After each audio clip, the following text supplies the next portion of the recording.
Okay, so this is going to be our last lecture until the second exam. All right, and so today we are talking about probability distributions. All right, so the first thing we want to do is define a random variable. So what does it mean for us to stick this word random in front of the word variables? Well, random variables are determined by chance. In other words, when you roll a die, you don't know what face it's going to land on. So that the die faces are random variables. All right, and the specific definition is the numerical value associated with each outcome of a probability experiment. So if we go to rolling our die, then the numerical values would be the faces 1 through 6. All right, and here's an example where our random variable, the probability experiment is flipping a coin, and we are assigning the value 0 to heads and the value 1 to tails. All right, and there x is our random variable. All right, there are two types of random variables that we need to discuss. The first type is called discrete. So what does it mean for a random variable to be discrete?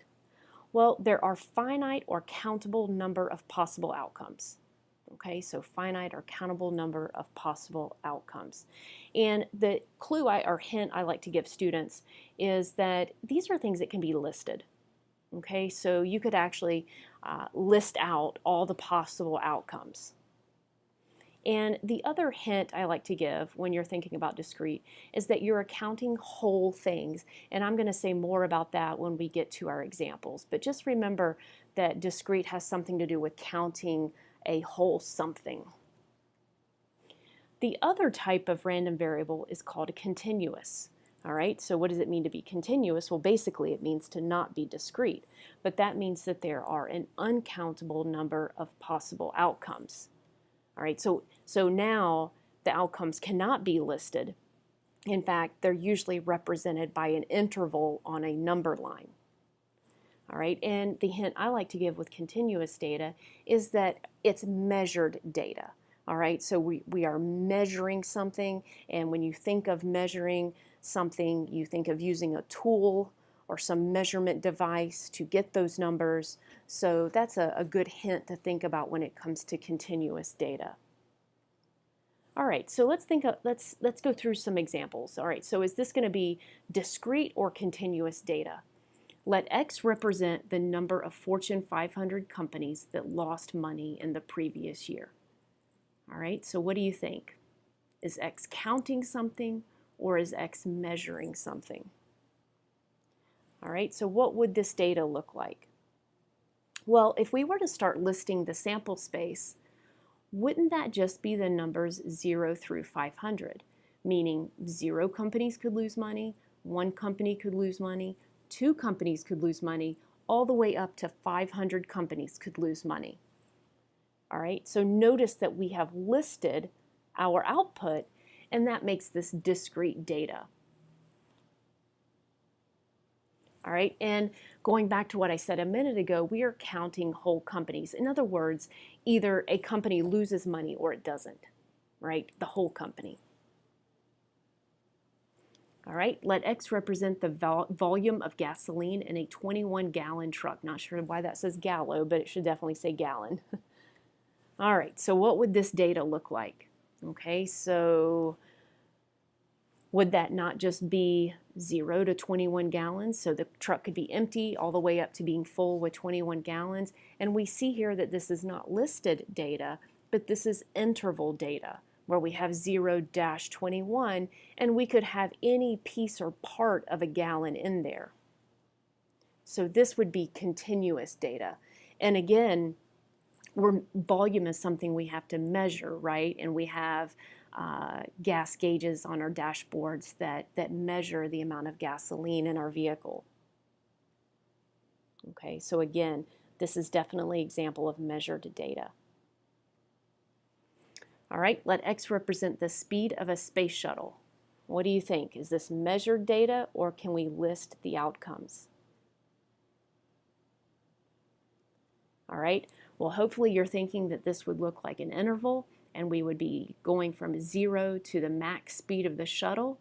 All right, and so again, we could have any fraction or decimal of a mile per hour in there. All right, and so this is continuous data. All right, and again, speed is measured. We have speedometers to measure speed. Let X represent the number of calves born on a farm in 1 year. All right, so what do you think here? Do you think you would list these outcomes, or is this measured data? Well, we would list the number of calves. We could have 0 calves, 1 calf, 2 calves, 3 calves, and so forth. All right, and so since we can list these outcomes, this is discrete data. And again, you're counting whole calves, right? We don't have a leg born or anything like that. All right, so we are counting whole calves. All right, so let's transition now to something called a discrete probability distribution. And for the rest of this lecture, we're going to be talking about discrete probability distributions. And then you're going to take exam 2, and then the rest of the semester we're going to talk about continuous probability distributions. So we only briefly visit the idea of a discrete probability distribution, but it's something that should ring a bell from a topic that we've already discussed with relative frequency tables. All right, what we're going to do now is we're going to list each possible value the random variable can assume with its associated probability. There are 2 rules that must be satisfied, and we're going to be checking these rules when we develop a discrete probability distribution in a little bit. All right, so 2 rules that must be satisfied. All right, so we see this first one, and if we just did some horrible reading of this line, we would say 0 less than or equal to p of x less than or equal to 1. But what does that really mean? It means all probabilities must be between 0 and 1.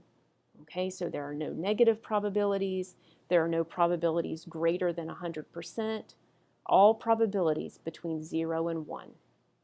All right, and we see here sigma p of x equals 1. So what does capital sigma tell us in statistics? It tells us to add.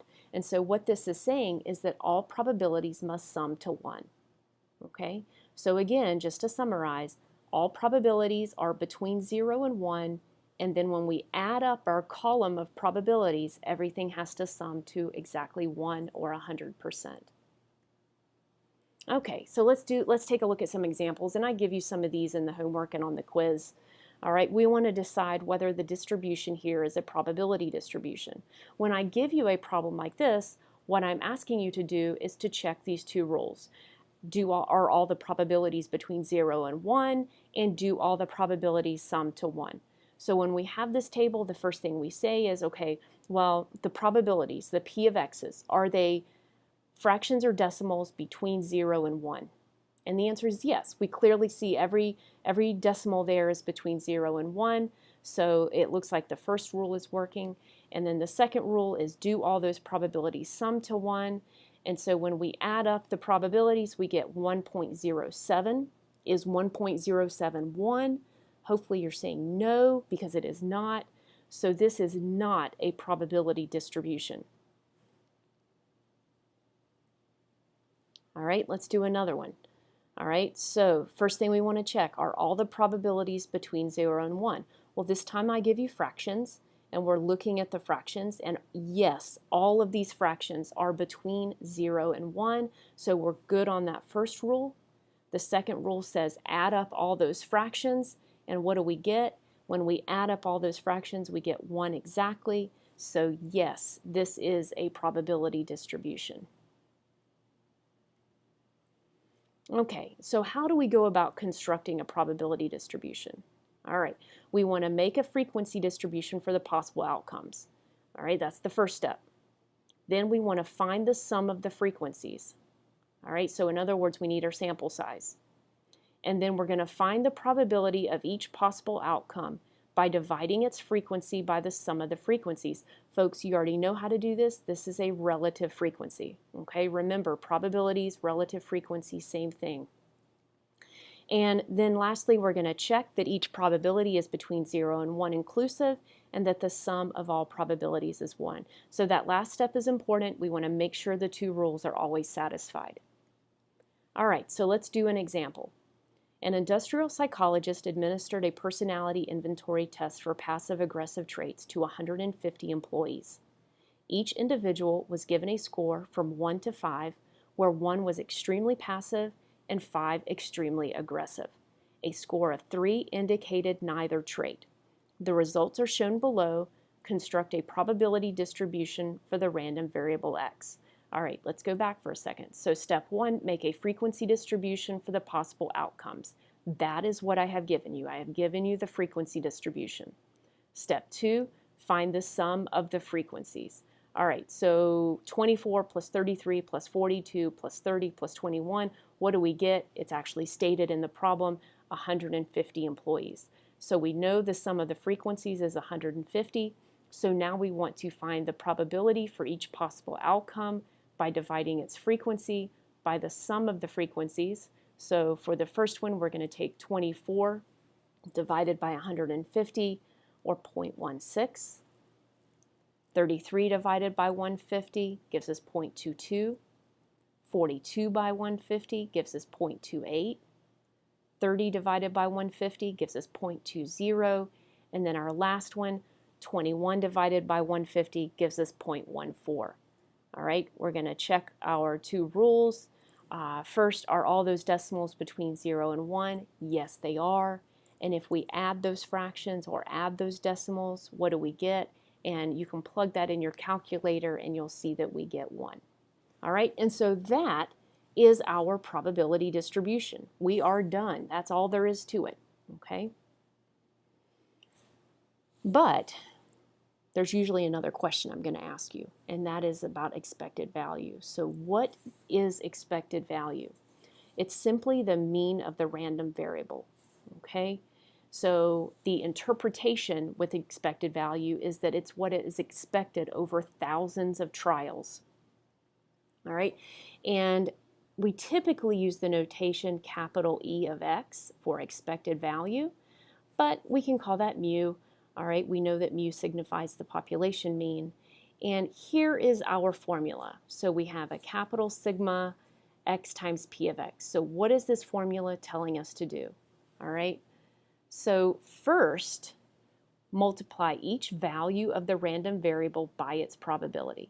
Okay, so again, we're going to multiply the value of the random variable by its probability, and then we're going to add up all of these products. So it's just a two-step process. Multiply and then add. All right, so let's do it for the passive-aggressive personality test that we just did. Let's find the expected value of that test. All right, so what are we going to do? We're going to take 1 times 0.16, of course, gives us 0.16. 2 times 0.22 gives us 0.44. 3 times 0.28 gives us 0.84. 4 times 0.20 gives us 0.80. And then lastly, 5 times 0.14 gives us 0.70. All right, so we have multiplied the value of the random variable by its probability. And then the second step in the process was to add up all of these products.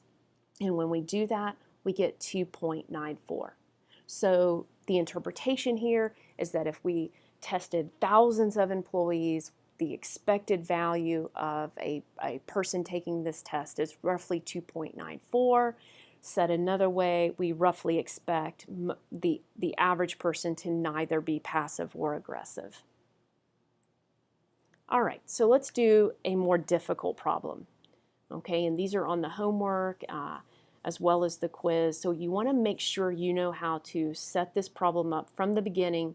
And so this example may be one of those that you actually want to listen to a couple of times. So at a raffle, 1,500 tickets are sold at $2 each for 4 prizes: $500, $250, $150, and $75. You buy 1 ticket. What is the expected value of the ticket you buy? Well, the first thing we have to do is set up a frequency table. All right, so we need to know what are the values that the random variable can take. All right, well, At first, this is easy, right? We can win 500, we can win 250, we can win 150, we can win 75, but what else can happen? And hopefully what you're saying is we can lose. And if we lose, what do we lose? And the answer is we lose $2. So here's our 5 outcomes for this random variable. All right, what's the probability of each? Well, how many $500 winners are there? There's 1. How many total tickets? 1,500. So our probability of winning $500 is 1 over 1,500. How many $250 winners are there? Again, there's only 1, so our probability of winning is 1 over 1,500. The same is true for $150, and the same is true for $75. Now, what's the missing probability? All right, well, the way you're going to solve for this is you're going to ask yourself, how many winning tickets are there? And hopefully looking at the probability of X column, you're seeing that there are 4 winning tickets. So if there's 1,500 tickets total and 4 are winners, how many are losers? And that is 1,500 minus 4, giving us 1,496 losing tickets. So the probability is 1,496 over 1,500. Okay? Now, that is our probability distribution. Okay? Now, to find the expected value, we need to take the value of the random variable times the probability. All right, and so we take 500 times 1 over 1,500 gives us 0.33. 250 times 1 over 1,500 gives us 0.167. 150 times 1 over 1,500 gives us 0.1. 75 times 1 over 1,500 gives us 0.05.